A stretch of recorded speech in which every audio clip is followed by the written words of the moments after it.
The Forgotten Mermaid. All Lost Hearts May Be Redeemed by Gregga J. Johnn. Chapter 19. Bailey and her captain ate out of wax paper wrappings as they stood at the wheel. Bryce kept steering as he munched on the bread and meat in his hand. He had shown Bailey how to make what he called bread rolling by cutting open a small loaf of old dry bread, pouring meat dripping in, and filling it with thin slices of meat and cheese. Bailey added some of the onions and wild tomatoes they had gathered from the island before leaving, and she was delightfully satisfied with the messy but convenient treat. "Of course, if you hadn't used quite so much dripping, it wouldn't be running down your arm right now," Bryce teased her. Bailey giggled and licked up the juicy mess off her wrist. "Oh, but it's so good!" Bryce watched her too attentively, and she noticed, blushed, and they both looked away. There was a bang beneath them. "I should check on her," Bryce sighed. "Nope." Bailey wiped off the last of her bread-rolling meal from around her messy mouth.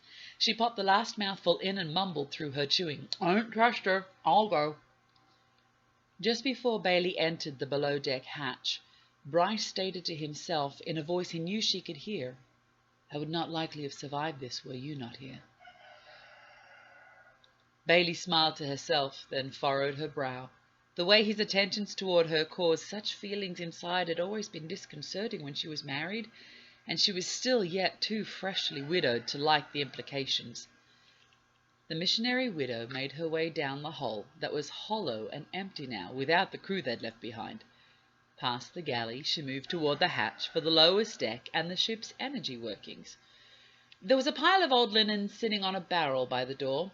Bailey stuffed her ears with thick cotton ragging and tied a long turban-like scarf around her head. Then she opened the hatch, almost falling back on her rear with a force of power that suddenly burst over her through the opening. The banshee screamed. Bailey retrieved the pewter dishware that had been thrown at the walls, and refilling the cup from the freshwater barrel outside, Bailey then walked toward the iron cage that held her shipmate.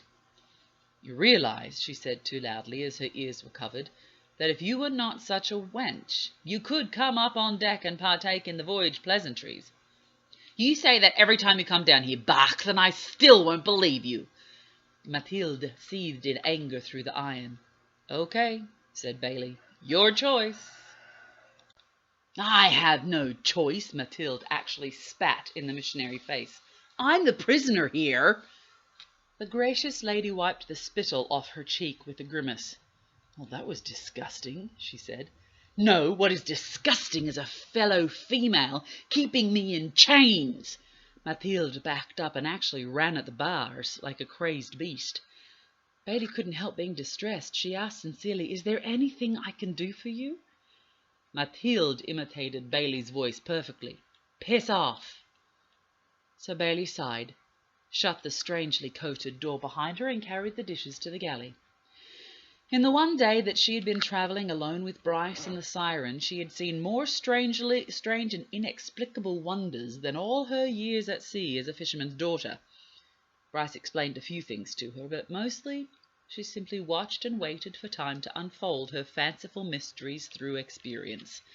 The coating on the inner lowest hull was most curious. Bryce had covered the entire lowest level in what looked like a thick paint that dried without becoming hard. It glowed like luminescent plankton, had the appearance of slime, but was dry and strangely impervious. The captain had called it HDP. "It's the substance that has enabled my people to live as we do here below the oceans," he told her.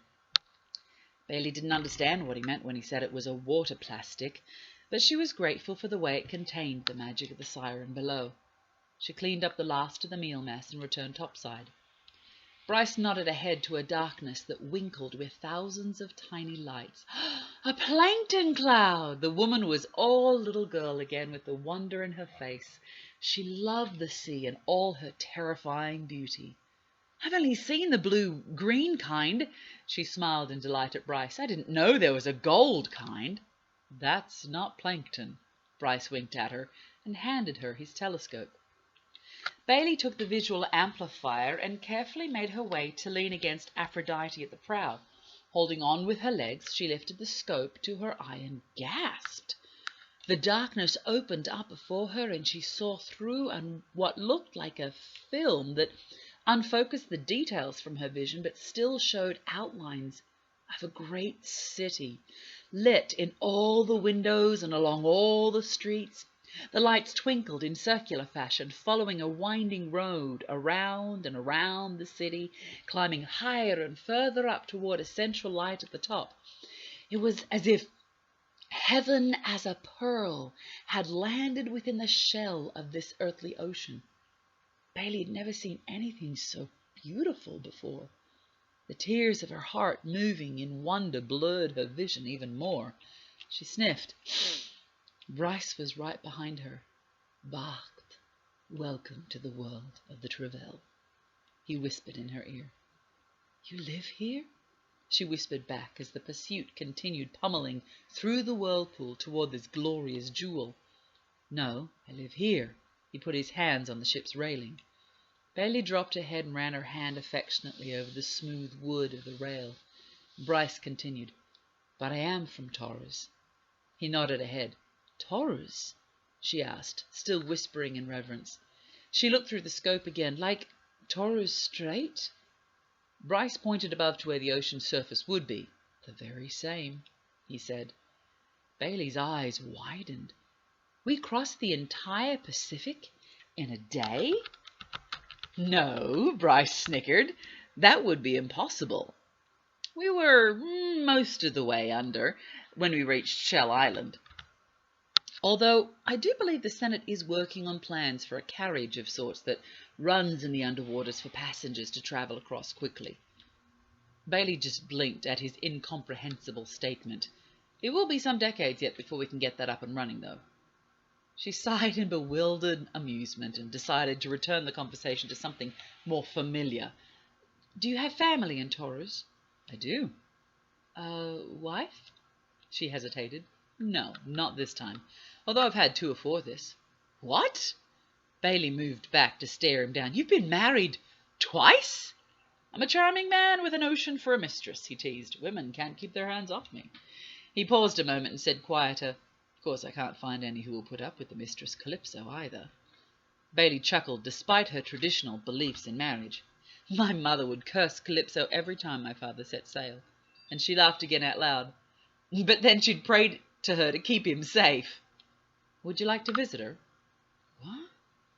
Or at least the museum and oracle dedicated to her, suggested Bryce. She was real? We all are, in some sense or another. The lights were looming now, and Bryce slowed the whirlpool in front of them with his raised hands. The pursuit returned to a regular sail. Bailey watched with a shiver of sacred silence as slowly the ship pressed in against the blurry curtain. The malleable shield sank inward slightly before engulfing the whole boat slowly through itself. The ship half hung in the air on the other side over the open waters of a bustling seaport. Bailey squealed, yet the ship held in place and slowly descended directly down like a bucket in a well. When it reached the level of the open harbour waters, she sailed on through. Bailey looked all around her. Above on the cavern ceiling was the same HDP stuff that reflected shimmers of blue sky, clouds, and even a singular sun force. There were ships and vehicles all about her, some of which swam in the open sky like birds. The city itself was massive from this ground level looking up into it. The poor woman couldn't take it all in. She hid her face in her hands for a moment to get her bearings. Take your time, Bryce encouraged her, and pulled her into his chest in a comforting hug. We'll stay here on board for as long as you like until you get acclimated. What about Mathilde? She muffled into his strong, secure chest. Let's just worry about you now, shall we? He squeezed her gently. Her appointment isn't for a few days yet. She can wait. Bailey lifted her head again to peek out the side of her, hugging. What am I to do with myself here? There are details that will need to be addressed regarding the allowance of Bacht into our culture, but I have you, and if you let me, I will ensure that you are well. Breathing deeply, the woman gained courage and stepped back to her visual vantage point at the prow.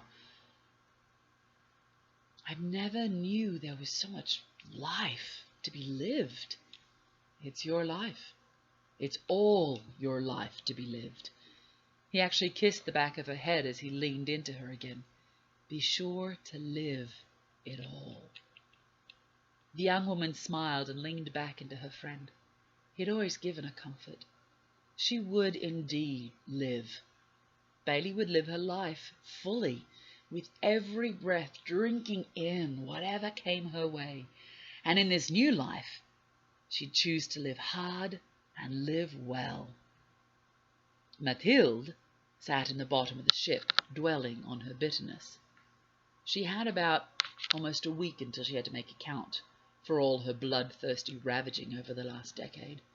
Perhaps the dumb human was onto something. As ridiculous as it was, the barked woman was able to withstand all the sirens' meddling. The siren, who had forgotten how to be a light-filled mermaid, rolled the small vial of thick staining blood between her fingers before she hid it back in her bosom. She wouldn't waste the dragon blood on a thing as pitiful as a barked. But maybe Mathilde could do as that barked did, and let go of her own bitterness. After all, if a pathetic, powerless barked woman can forgive and let go, maybe she could too. Mathilde smiled at a memory from her happy childhood for the first time in too long. The warmth of that smile began spreading through her heart slowly but persistently, and she began to remember. Finis.